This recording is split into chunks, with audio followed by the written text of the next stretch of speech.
Welcome back to Gangs All Here, our Jets podcast from the New York Post. Jake Brown here with Brian Costello. Jake Asman will join me in a bit.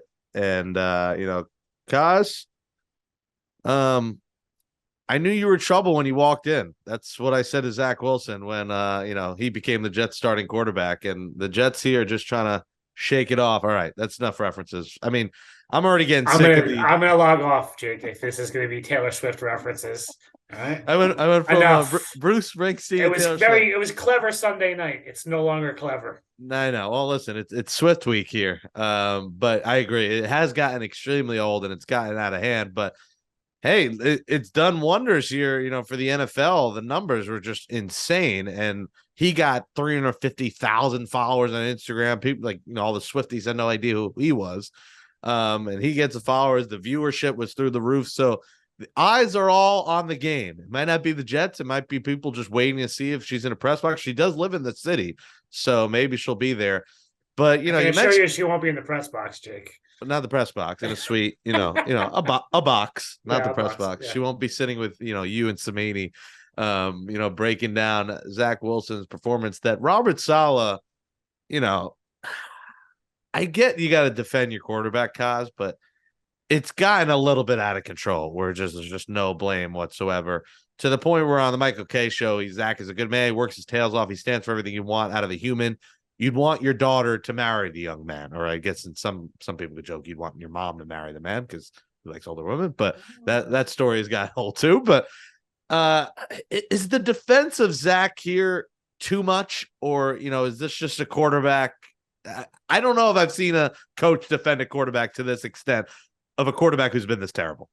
Yeah, he went too far Monday, Jake. I thought,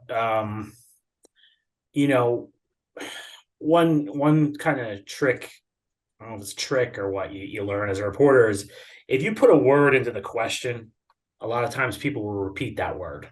Okay. But he was asked, is Zach the unquestioned starter? Yes, Zach's the unquestioned starter. Now the question doesn't appear anywhere, right? So it's like that word unquestioned. That was stupid. That was a stupid thing for Saleh to say. He shouldn't. You can say Zach's our starting quarterback. That's it, guys. This is tough for me, Jake, right? Because I'm a reporter. I want them to say interesting things, right? But if I was advising Robert Saleh, if I was inside the Jets organization, I'd say you got to be a little more Belichick here. You got to say the less you say, the better right now. All he has to say to us, guys, Zach's our quarterback. Robert, are you considering change? Guys, Zach's our quarterback. I'm not going to discuss what we're talking about behind the scenes or anything like that. And look, from a reporter, I don't want him to do that. But he's got to help himself a little bit here because he said some things Monday. I didn't hear that one from the Michael K show.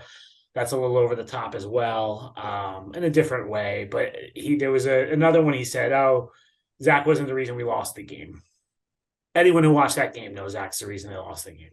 Just don't say it. You don't have to say Zach is the reason we lost the game. I don't expect a coach to say that. He just has to say less. And again, I don't want him as a beat reporter. That's tough. But he went too far on Monday, and I understand why fans are upset. Yeah, it's gotten just out of control. I mean, I'd like him to give him some blame. This is year 3. We're not in year 1 or 2 anymore with this kid. You can't keep treating him, like a freshman in high school. I mean, this is the big leagues. Yes and no, Jake, right? Here's the problem the Jets have right now is they have a backup quarterback playing from week 1 on, right? That's a tough situation for anybody.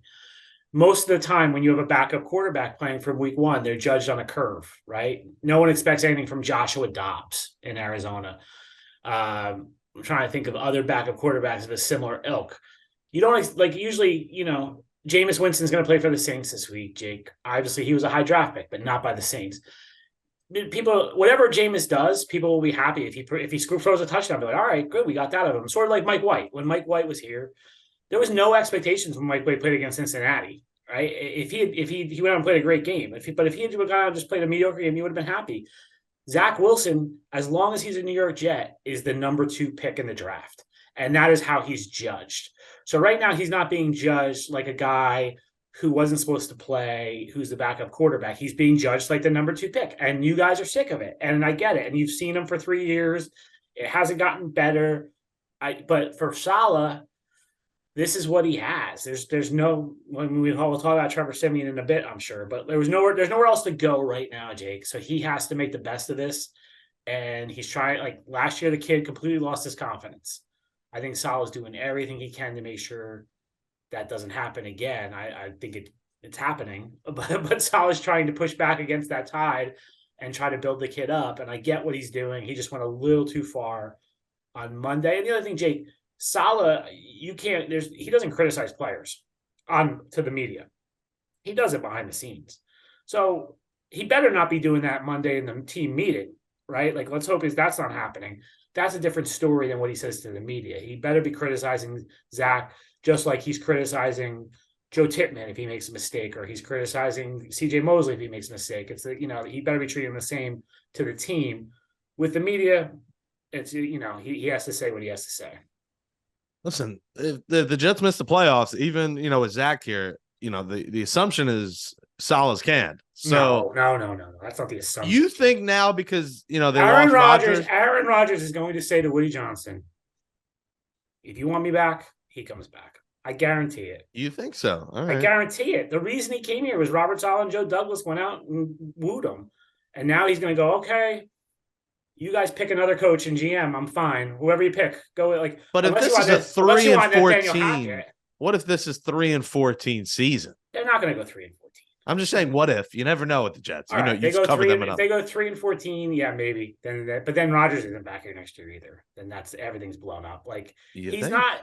Aaron Rodgers is not going to want to play for some coach that, unless you let him hire the coach. You want to do that? Yeah, Hackett becomes coach. Yeah. If you give me that scenario, fine. But Aaron Rodgers was not happy that Green Bay did not involve him in the process when they hired Matt LaFleur, more than just a phone call. He got a phone call with Matt LaFleur. He didn't have any input into that decision. He's going to be 41 years old, probably playing the last year of his career, or maybe he's not going to want to play for somebody he doesn't know. I mean, again, if you turn it over to him and say, go hire whoever you want, he hires Nathaniel Hackett, then that's it. But they're in a situation now, Jake, where I think they're going to get a pass for this season. 2 wins, 3 wins. Might be a different story, but I don't think that's how the season's going to go. I sure hope not, because I'm already getting sick of this goddamn team, and it's only week 4.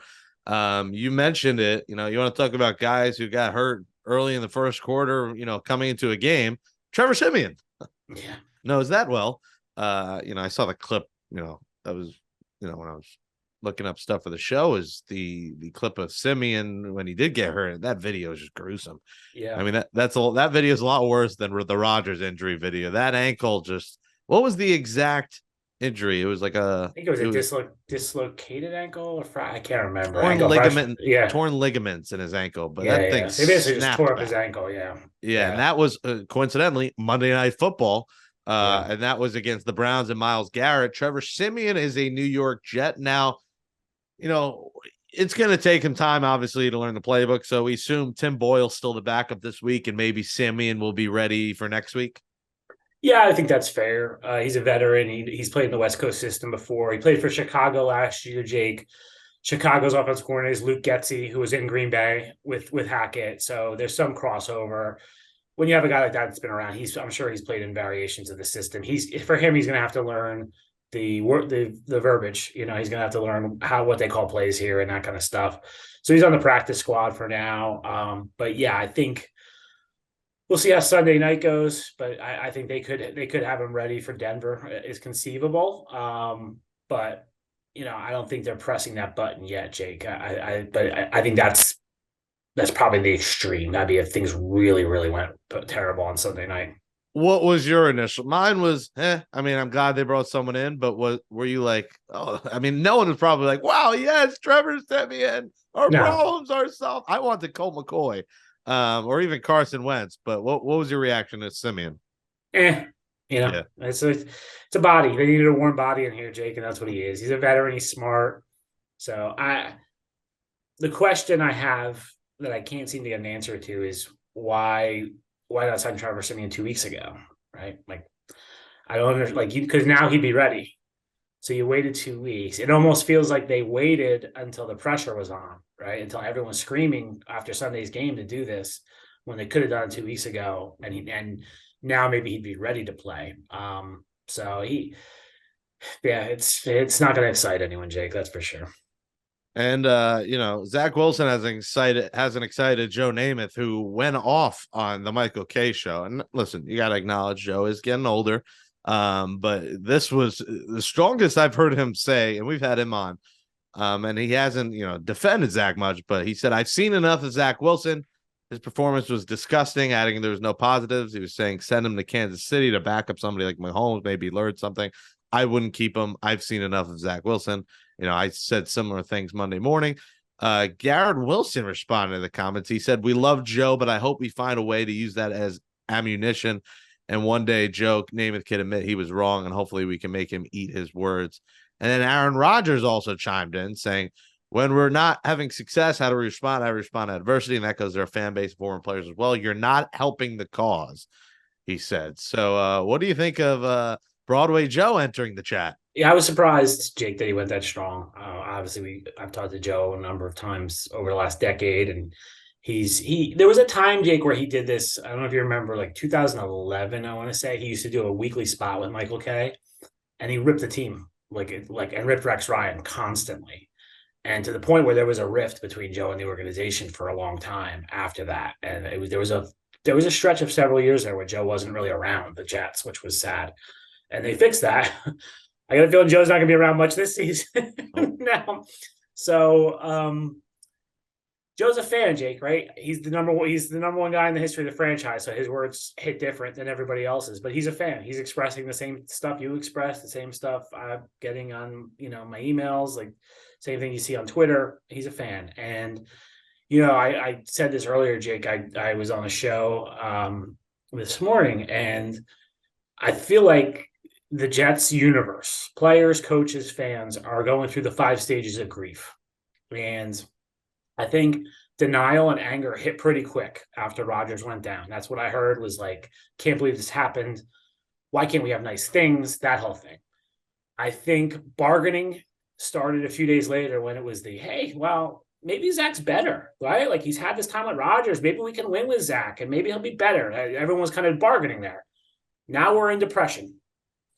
And that's what you're hearing. It's depression. I think the players yelling it on the sidelines is a result of depression. I think Joe Namath going off on Michael Kay's depression.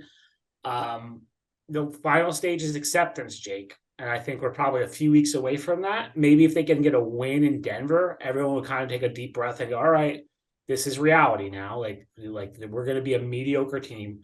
We're not going to be a 2-win team like people feel like right now.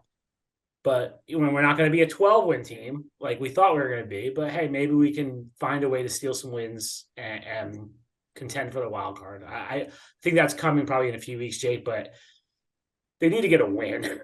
And the schedule is just so hard. I mean, this sets up tough. But if they can win that Broncos game feels like a high-pressure game. I mean, last week was a must-win. The Broncos won, because if you're 2-4 – heading into the bye, right? What we said 3-3. Even with Rodgers, we were talking about 3-3 would be good. So if you're 2-4, schedule lightens up. They play some teams that are in their weight class, like the Giants, the Raiders, the Texans, the Falcons. Like these are teams that are in the Jets' weight class, and they can play with. So there's some wins on the schedule, Jake. It's just hard to see them right now. Yeah, you just cannot lose to a Denver team that gave up 70 freaking points. And it's pretty amazing the AFC. The Dolphins are the only 3-0 team. Like, this is a weird, like we said on the last show, it's been a weird year in the NFL so far, but the fact that, there's one 3-0 team in the AFC is insane to me, just this early in the year. The defense, we pretty much knew this was the case, but, the reports are saying Jets defense is not happy. There's no reports said that, Jake. Somebody said that on a podcast. That has not been written yet. Okay. Siemian, I guess, said the Jets. He said it on his podcast, but he didn't report it. Okay. Well, there's no sources. There's nothing. He just said it on his podcast. So, but you got to imagine it's probably true, considering. No, you don't have to imagine that.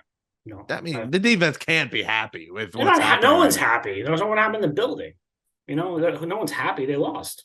Yeah, but I've not gotten the sense at all that the defense is mad at Saleh or anything like that. Like they know the situation. They lost their quarterback 4 snaps into the season.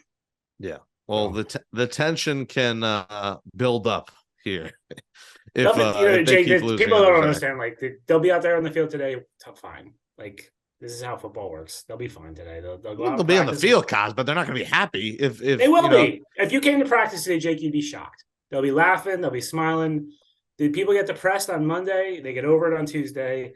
This is how football works. I've been around this a long time. I've been around a lot of teams. The stuff that you're talking about sets in like December when it's like over and there's no hope. I don't think that's going to set in right now. They'll be bouncing around today on the field. They'll be fine. All right. Well, they better be bouncing around on Sunday night. The poor primetime viewership. At least they now, get the Taylor Swift story of it. But, it's going to be ugly. The Jets are 9.5-point underdog, Kaz, as, MetLife Stadium. Can we finally get some good weather? I mean, my God, both these games here at MetLife. The first one was after a monsoon, so the field wasn't great. And then this one was in the rain. Sunday, it's looking like it's going to be sunny and in the 60s at nighttime. So I think weather should not play an issue. So no excuse there. But the excuse is you're going up against Patrick Mahomes. And, this defense is going to have a tough time contesting him because, he makes all the ridiculous throws. He could run with the ball. His ankle's a little bit banged up. So I imagine he's not going to be running like a madman. He's probably, going to, hand the ball off a lot. And can this offense do enough, break this game down, Kaz, and make your pick? I haven't had a lot of time to think about this game, Jake. It's been pretty busy. I'm getting a text right now from somebody. Obviously, I think the Chiefs are going to win. I think it'll probably be double digits. I don't have a score for you. I do think, Jake, the NFL is funny, right? We saw the Cardinals beat the Cowboys. You saw the Jaguars lose to the Texans, right? There's stuff that's funny out there. So who knows? That would be. I think the Jets have to be going in this thing feeling loose. No one thinks they're going to win, but obviously it's a tough matchup. Jake. The other thing I want to point out: the defense is obviously the offense hasn't been good. Zach hasn't been good. I'm not excusing them, but they've played the number 2 defense, which was the Bills, the number 4 defense, which was the Cowboys, and the number 5 defense, which is the Patriots. Now, part of the reason those guys are in the top 5 is they played the Jets, but they've also played 2 other games. The number 6 defense in the NFL, Jake, is the Chiefs. So this is another tough matchup. The Jets desperately need a game against a team that has a bad defense. They can handle good offense. I think the Jets will do okay against Mahomes. Like if you go back to the Super Bowl when Saleh was with the 49ers, that I was doing sidebars that day, Jake, right? Like the secondary stories. And I had a story written that the first half was the worst half of football Patrick Mahomes had ever played because they really shut him down. Now, he came back and killed them in the second half. And he did. But I think they'll have a good plan for him. I think they can. I don't think this is going to be 45-0 or anything like that. I think it'll be a 10-point game, somewhere around there, probably. And but I think the toughest matchup is the Chiefs defense. It will slow them down. So, well, I mean, Zach Wilson against, the Pee Wee softball is a problem on defense. So we'll see what he can do. Yeah, I cannot see the Jets shocking the world. And what a world it would be if they found a way to win. Like the way the feel in the building changes when you go 2-2 and then you go to Denver, who just gave up 70 points. Then you're like, wait a second, can we go into the bye 3-3 with Zach Wilson at quarterback? Then the feeling changes. Listen, that's the pipe dream miracle. It's likely not going to happen. The Chiefs, look great against the Bears. Everyone looks great against the Bears right now. I think they've lost like 15 straight or something, maybe 13 straight. They look terrible. So, anyone could really score 41 against them. Otherwise, the Chiefs have had a little bit of struggles. They lose to the Lions first week of the year. They barely squeak by the Jaguars. So they have not been world beaters so far this season. Kadarius Toney dropping passes left and right. But they got that mix of running backs there with CEH, with Pacheco, who, stomps when he runs, and Jerick McKinnon, as a receiving running back. So they got the triple threat in the backfield. They got Travis Kelce. He's looking to, show off to the world. He's got a lot of hundreds of thousands of new fans now that never knew who he was. So it's a primetime stage. 27-10. I am taking the Chiefs. All morale is lost when I'm not even taking the Jets to lose by single digits. I'm taking them to lose by 17 points. Well, Kaz, they also had another quarterback at least audition in it's like a war letter. It's like Revolutionary War. Colin Kaepernick sending a letter released through J. Cole. I mean, it's ridiculous. He hasn't played in years. He'd probably still be better than Zach, but any reaction to the Kaepernick letter? I just wonder how many years, Jake, we're gonna hear Kaepernick when for quarterback. This has nothing to do with his politics or anything like that. He has not played since 2016, right? Mm-hmm. If Connor McGovern got hurt tomorrow, would you say sign Nick Mangold? Right? Nick Mangold hasn't played since 2016. Fun story. But like a lot of times if a guy's away from football for a year, you're like, I don't know if he can come back. Like it's tough. 7 years. And this always sticks with me, Jake. One of his last games was against the Jets. I don't know if you remember this game in San Francisco. Bryce Petty was the starting quarterback. And the Jets beat them with Bryce Petty. And Kaepernick was terrible that day. He actually had a good first half running the ball, and then he could do nothing.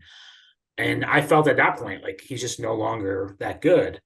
And so I don't see it. And then you add the layer into it of whatever team signs them, a portion of their fan base is going to be very upset with that signing. That's the reality. You can take issue with that and say that's not right, but that's the reality. Is if you're gonna take a guy that brings that kind of baggage for your fan base, he better damn be good. Like he better be worth it. Not for a practice squad quarterback that you're like, oh, maybe, he just brings a lot with him. And the final element I'll add to this, Jake, is people need to remember Woody Johnson served in the Trump administration. Mm-hmm. Not sure the Jets are the team that's going to go, oh, yeah, let's give Kaepernick a shot. Well, Twitter also found a tweet from Woody Johnson replying to Kaepernick's protest of the anthem saying weak. So I don't think Kaepernick is in his contact list. So I don't know if the letter ever arrived at One Jets Drive. It's still return to sender. In other words, there's an Elvis Presley song. There we go. We turn it around from Elvis. I actually do know well. One of the first artists I listened to, my dad would play Elvis cassettes. So I do love a little bit of Elvis Presley. But anyways, so Trevor Siemian is going to be the guy here with Boyle until I assume the trade deadline, and then maybe a backup becomes available. But it's, Siemian, Boyle, and Zach from here until Halloween when the deadline is. And, at that point, all these teams might need their backup. Already Carr's already, hurt, and Winston looking like he's going to start for a few weeks. They may need Cooper Rush if Dak gets hurt. So I don't know who's going to be available. And Howell has not looked great. So Brissett could end up stepping in and being the starter. So all those options could be unavailable, and we may just be stuck with pure ineptitude. Jets Chiefs, enjoy that game. Kyle will be back with me on Monday morning. Right after the Mets season ends as well. So kiss goodnight to that. And I'll chat here in a minute with Jake Asman on Gangs All Here. All right. Gangs All Here podcast, Jake and Jake edition. Jake Brown here with friend of the program, Jake Asman.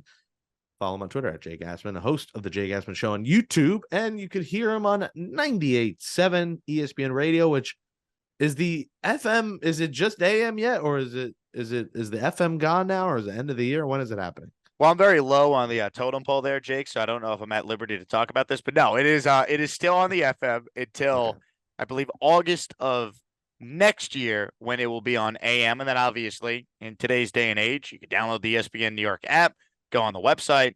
Many ways to still listen to the great content that is ESPN New York. And we are digital guys. I've been in the podcast game longer than most people in the country. I've been doing this, I almost said ish, a decade. So, there's always digital ways to listen and watch. And you can watch us on the New York Post Sports YouTube page and get Jake's show on YouTube. Jake, one name we are already sick of is a similar 4-letter name, and that's Zach. It is gotten to the point of unbearable with Saleh's defense of him. And it's a coach doing his job. He's defending his players, but to the point where he's a great man and he'll be a great husband for a young lady someday. I'm like, well, it'll be for a MILF. It won't be for a young lady. It'll be for a 45-year-old woman because he loves his Cougars. But like the defense is starting to get like cringeworthy where I'm going to pull my non-existent hair out. I know you use all these hair products. I know you don't want to mess up your hair, but it's getting to that point with the solid defense of Wilson and of Wilson's incapable play. It is just brutal. And honestly, I'm at a point now where, yes, I could come on this lovely podcast that you and Brian Costello host together, and I could say, Zach Wilson sucks. Zach Wilson's terrible. And I probably will at some point during this conversation. But I want to make it very clear. It's just beating a dead horse at this point. We know what Zach Wilson is. He is historically bad. He's not bad. He is historically bad to a point where basically any quarterback the Jets have had, maybe not named Luke Falk over the last decade, wins that game against the Patriots on Sunday.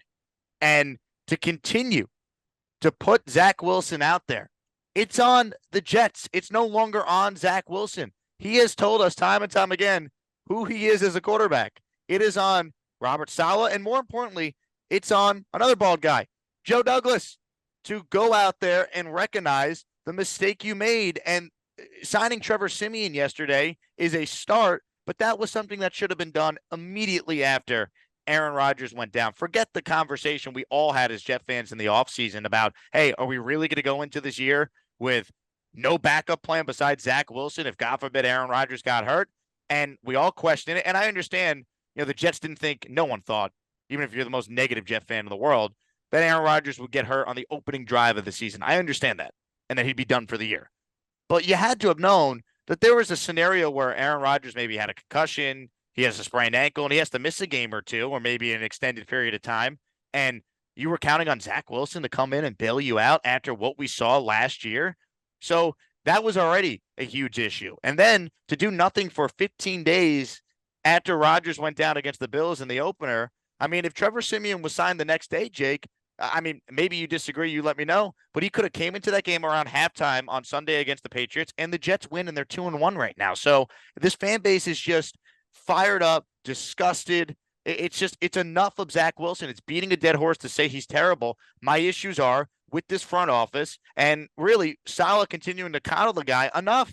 You could say, hey, we believe in Zach. We expect him to play better, but that was unacceptable on Sunday. That's okay to say. He doesn't need to try and say he's a great man, a great husband. Well, I got to give Zach credit. He didn't have any turnovers in this one. Like, come on, man. You go back and watch the film, and it's infuriating to see guys wide open, and the quarterback is afraid to throw the ball. You have one of maybe the 5 best players at the receiver spot in Garrett Wilson. He's open one-on-one time and time again. I'm watching these plays, and I am pulling my hair out. And it's brutal, man. I don't know what else to say other than it is organizational malpractice, how this entire Wilson debacle has been handled.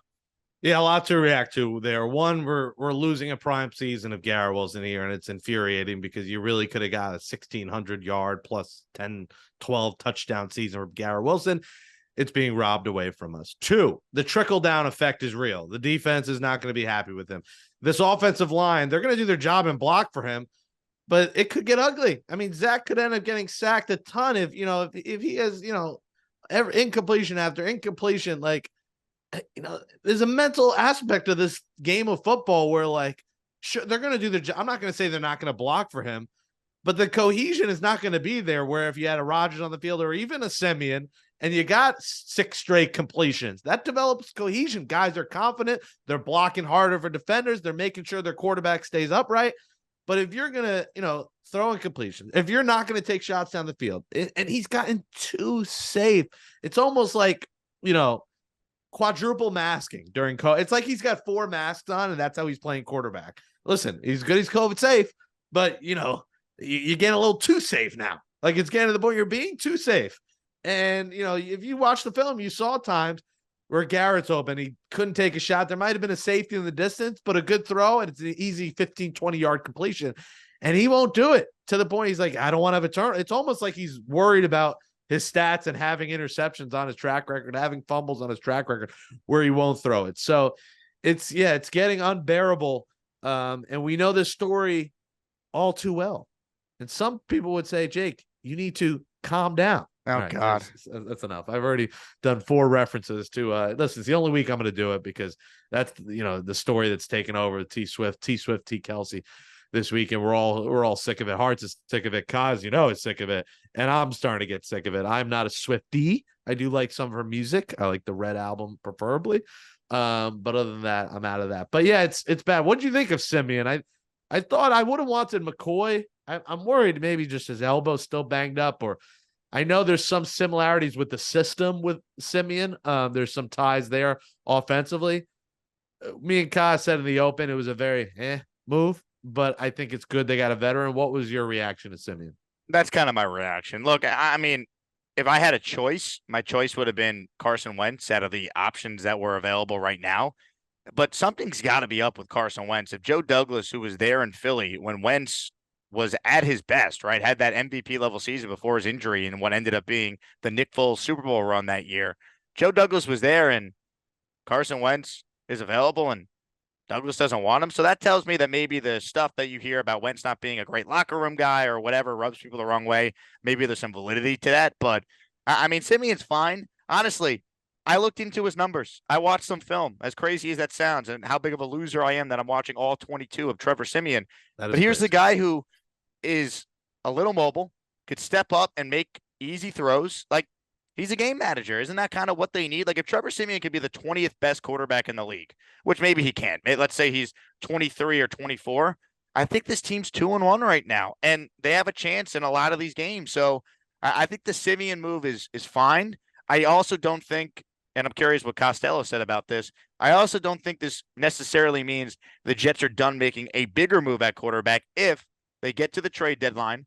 They're still in maybe a 2-4, somehow 3-3. I don't know how that happens, but let's say they're 2-4. They beat the Broncos, and here they are at the deadline coming off the bye week, and they have a chance to upgrade, and either Ryan Tannehill and the Titans are out of it, or Kirk Cousins and the Vikings are out of it. Like, I don't think Siemian would prevent you from maybe making that bigger move if this team shows a pulse over the next couple of weeks. So it's fine. I guess my big thing with Trevor Siemian is you could have had him 15 days ago. He should have been signed so he knows more of the offense by now so he could start against the Chiefs, and it's not Zach Wilson, but he's got to start against the Broncos if it's going to go as bad as most of us think it's going to go on Sunday against Kansas City. Yeah, the Cousins talk is taking over, and it's something I haven't mentioned yet because I'm like, are the Vikings going to go that way? Are they just going to quit? What do they do at quarterback if they were to trade him?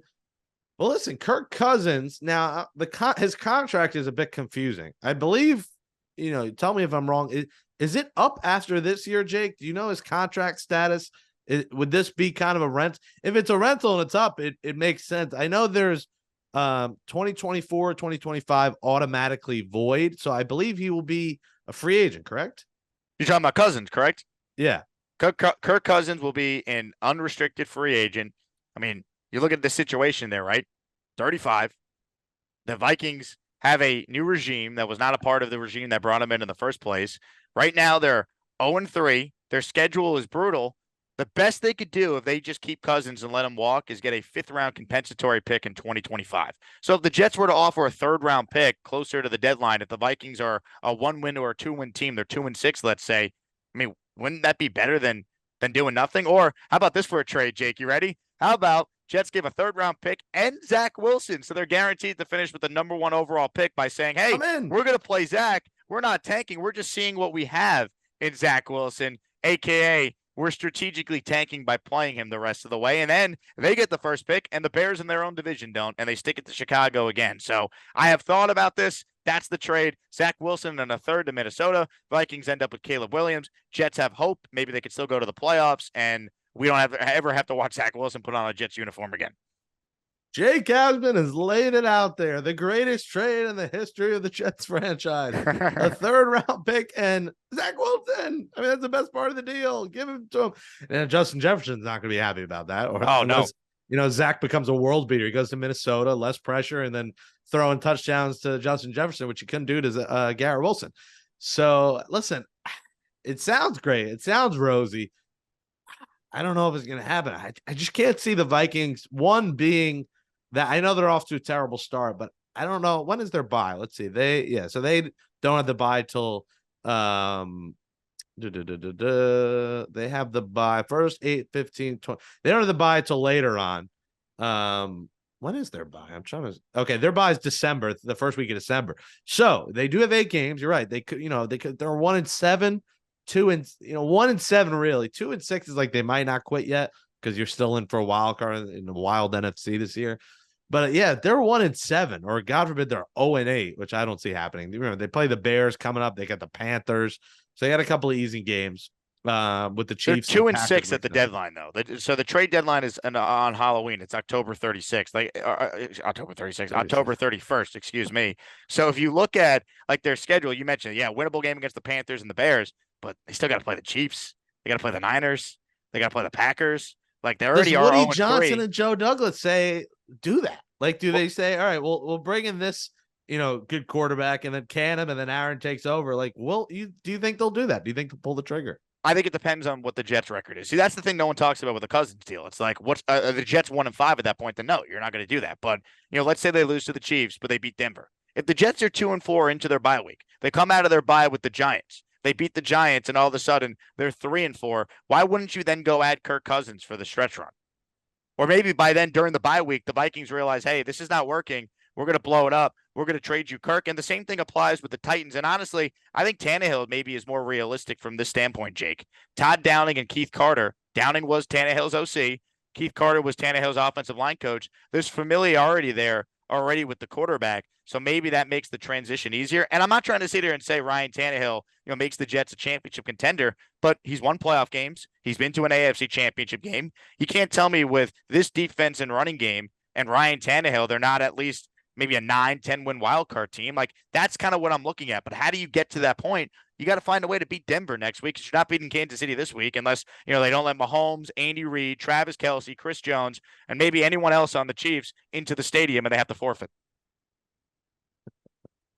I actually think the Tannehill thing is a lot more of a realistic possibility because they have two backup young quarterbacks there that are going to step in. I mean, they could throw Malik Willis or Will Levis in there. Like they got two guys right there. So, and they look terrible. Like they look like a team who actually might be 1-7 at the bye or 2-6. Right? I think the Vikings have some promise. They've had a little bit of tough luck, tight games, but the Tannehill thing's interesting, and I would gladly take Tannehill. And I think Tannehill's a guy who doesn't use his legs enough, but is a good running quarterback and could have some success in this offense. So the Tannehill thing seems a lot more realistic to me than Kirk Cousins. And, you're probably not going to have to give up a lot, maybe a fourth or a fifth for Tannehill. His contract isn't bad. Again, an expiring contract. So that's the one I think a lot of people aren't talking about enough. I think all the talk in Jets Twitter is Kirk Cousins. But because he's probably better than Ryan Tannehill is. But I think Tannehill with the Downing connection too is a lot more realistic of happening. And I would gladly take him. You're right. Here's the issue. The Jets have defended Zach Wilson so hard, Jake, that they'll argue, look, Zach has us at 3-4. He's won us a few games. He's played mistake-free. That's my worry, is that if they're winning games, they're going to argue, why do we need a quarterback? We're winning games. Well, I don't think they could get to 3-4 with Zach Wilson. I think that, honestly, I'm at a point, Jake, where I think Trevor Siemian plays starting next week as the starter. And I think with Siemian, they could beat Denver, and with Siemian, they could beat the Giants. Like, I don't think that's out of the question here. Like, would they not be 2-1 if Siemian played against the Patriots? I think they would be. Like, and honestly, that's more just how bad the Patriots are if you consider the Jets had 3 chances to go win the game, despite Zach Wilson having one of the worst quarterback performances we have seen from a Jet quarterback. And we've seen that same exact performance from Zach Wilson multiple times, whether it's the 2 Pats games last year or the Jaguars game. Like, he's that bad, and yet the Jets had multiple chances to win that game. If Randall Cobb catches this crazy Hail Mary, the Jets actually win, as crazy as that is. So I don't want to throw away the year. And I think Saleh is at a point now where he would bench Zach Sunday against the Chiefs if he's melting down, knowing he can go to Boyle for the week and he has Siemian available to start starting next week because he'll be here long enough to know enough of the plays to get through a game. So I think we're at like I think we're actually at the end of the Zach Wilson experience here if he goes out there and melts down. If he's okay, that will be interesting to see what happens against Denver. But I think the Jets made this move for Siemian yesterday, knowing Denver's the must win for us to get our second win, be at least 2-4 at the bye because they're probably not beating Philadelphia. And that then gives them a chance to get 2 weeks of potentially getting ready to maybe bring in a new quarterback or get Siemian up to speed where they then could get to 3-4 and then make that move for a Tannehill or Cousins, assuming one of those guys are available at that point. All right. Well, that'd be very, very interesting. Am I wrong though? Like, do you see that as a scenario? Because I think they're done with Zach. I really hope so. I just hate what they're saying. They're putting out there. And, I don't know if he's going to bench a good future husband, a good man, an improved quarterback. I don't know if he's going to do it. I hope he does, because I agree with you. He's great in practice. I mean, we just don't see practice, but he's great in practice. He could throw a no-look throw. He could throw a successful screen. And we talk about every week, can McCole Hardman get involved? Can you get a screen pass to a running back? Can you get a screen to a tight end? Can you get a screen to a receiver? These are plays that are simple that we do in Madden. They're not rocket science. Simple plays, get it done. If the run game is not going to work, let's just see some simplicity and creativity. There has been one reverse this year, one flea flicker. There's been like 2 screen passes. I don't think they were complete. I mean, they haven't even had success with a simple screen. It's almost like their offense is like verticals and slants and curls, and that's it. Like, it's like the simplest playbook ever here. And that's not what we expected with Nathaniel Hackett. I mean, we expected this offense to have success, obviously, with the Hall of Famer at quarterback, and that didn't happen. But, man, this is not a good look on Hackett either, that he has not been able to adjust. Listen, it's all on Zach first off. I'm not blaming Hackett first. Zach's been god-awful. But the coaching staff is getting out-coached every week, Jake, from head coach to the offense. The defense, we can't really blame. You give up 13 points in the NFL, you should be able to win the football game.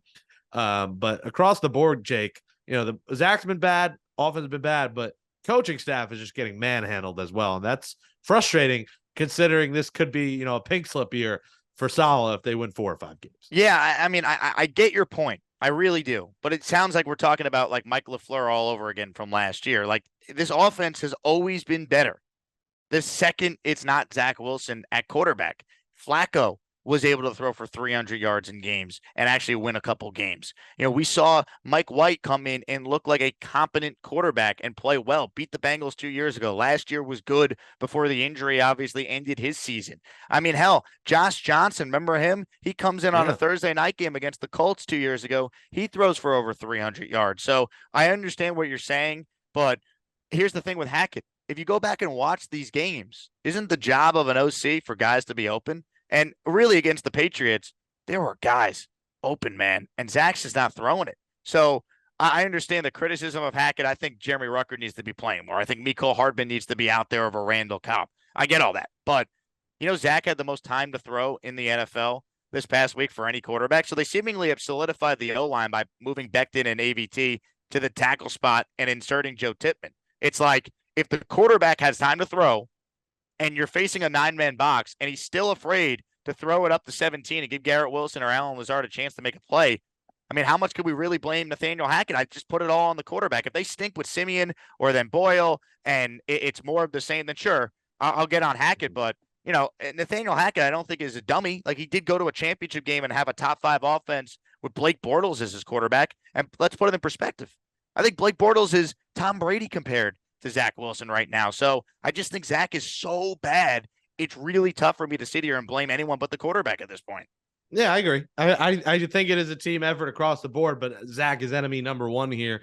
There's no doubt about that. Like, I mean, Chris Trevor comes in, has some success. I mean, like you said, Josh Johnson, like everyone, Joe Flacco. I said on Monday's podcast, if Monday morning the Jets assigned Joe Flacco, I wouldn't throw a fit. I would still think he's better than Zach. I mean, he is one guy. He's not mobile, but I'd rather you than Flacco. But yeah, I mean, I think he'd be an upgrade, and that's how sad it is that, like, you go look at the numbers, man. Like, the advanced numbers on Siemian versus Zach, the efficiency graph that's making the way on Twitter. It's the distance between Siemian and Zach. I kid you not, is the same distance between Siemian and Peyton Manning, to put in perspective, over the last, or from 2014 to now. So it's like, I get it. Like, we all want this team to score more points, and we blame the coaches, fire everyone, fire that. I mean, to me, it's like, it's on this front office for still giving Saleh Zach Wilson to play. Like, it's enough. We need to not play Zach Wilson ever again. And putting him out there against the Chiefs on Sunday Night Football, where the Jets are going to be laughed at by everyone because they're probably going to lose big, because that's what happens in this spot. It's like, it's brutal for a fan base that deserves so much better. Well, another year of this pain, Jake. What do you think? I said 27-10 on Sunday night. What are you thinking? Is it going to be worse of a blowout? What do you think? Yeah, I would probably say that's a fair score. I mean, they've scored 10 points the last 2 games offensively. I mean, maybe garbage time. The Chiefs are playing like, prevent defense, and they move the ball a little bit. I'll say like 28-9. 28-12. I think the defense will show up and play, and the Chiefs are not going to want to like run up the score or anything.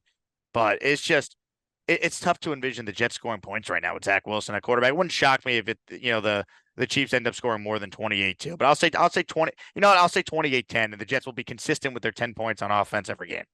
Yeah. And if you want my betting predictions, considering I'm on an absolute heater, if you have followed my my tweets and DraftKings posting me, I'd say don't touch this game. I'd stay away from the Sunday night game because it's hard to bet the Zach Wilson under because he's going to have a lot of garbage time yards, like you said, in a prevent defense.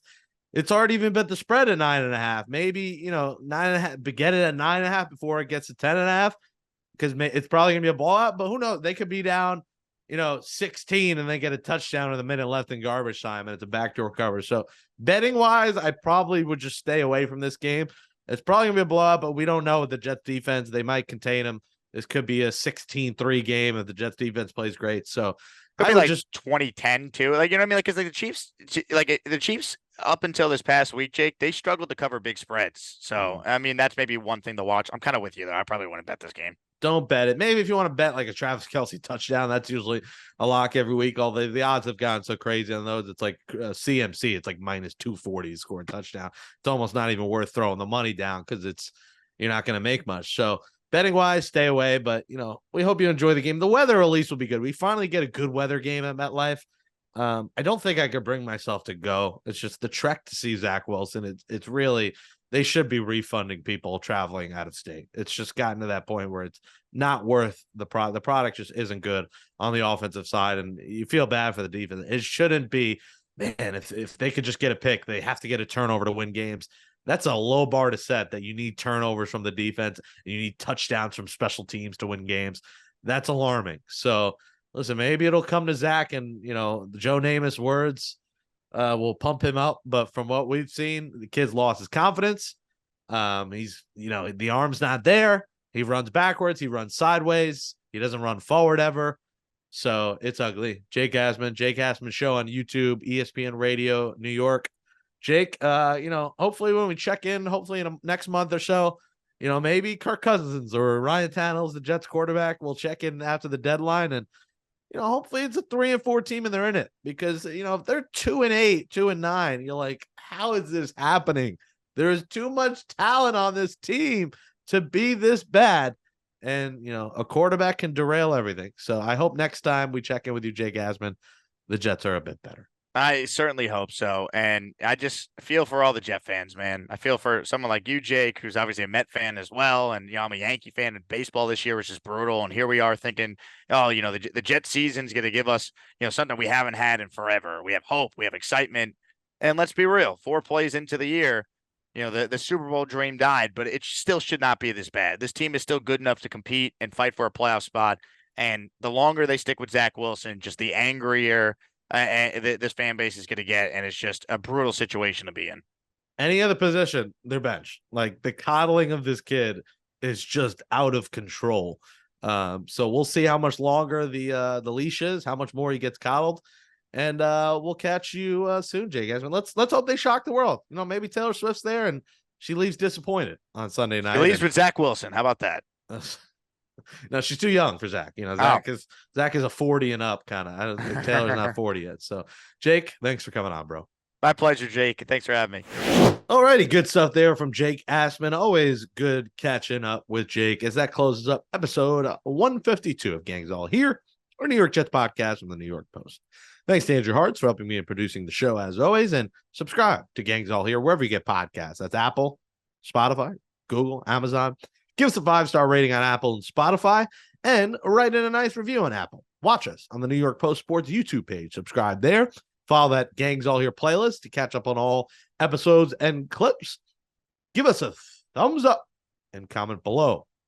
What do you want the Jets to do at quarterback? You like Tannehill? Do you like Kirk Cousins? Do you like, Hart's brought up Justin Fields? Do you try for Justin Fields? I don't see the Bears quitting on him this soon, but Cousins, Tannehill, Fields, or the field, someone else. Who do you want? Let us know in the comments below on YouTube. Tweet me and let me know What do you want to do at quarterback? At Jake Brown Radio. We'll be back on Monday morning. We'll record the post-game episode, so look for that by noon on Monday as we react to, hopefully the Jets win. I mean, I just don't see any reality, any world where the Jets end up, winning this game and it's all a love story. All right, that's enough. I've used enough Taylor Swift quotes. It's time to go. Thanks for listening to Gangs All Here, everybody. We'll talk to you on Monday.